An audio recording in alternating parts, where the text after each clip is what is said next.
For years, we've been warned about the dangers of using a laptop on our laps.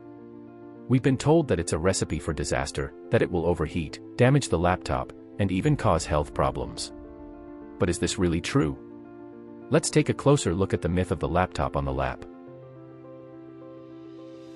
The myth likely originated from the early days of laptops, when they were larger, heavier, and generated more heat. In those days, it was indeed possible for a laptop to overheat if used on a lap for an extended period. However, with the advancement of technology, laptops have become smaller, lighter, and more efficient. Modern laptops are designed for lap use. Today's laptops are designed to be used on a lap, and most manufacturers take precautions to prevent overheating. Laptops have built-in cooling systems, such as fans and heat sinks, that help to dissipate heat. Additionally, many modern laptops have sensors that detect when the laptop is being used on a lap and adjust the cooling system accordingly. Health concerns are overblown. Another concern often cited is the potential health risks of using a laptop on the lap, such as radiation exposure and fertility issues.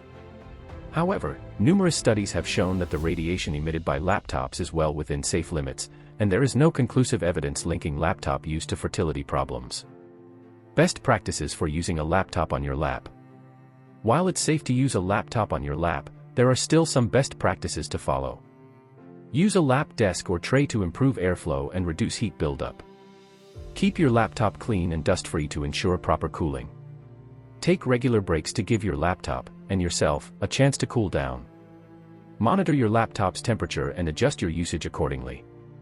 The myth that you should never use a laptop on your lap is just that, a myth. Modern laptops are designed to be used on a lap, and with proper precautions and best practices, you can safely use your laptop on your lap without worrying about overheating or health risks. So go ahead, grab your laptop, and get comfortable. It's called a laptop for a reason.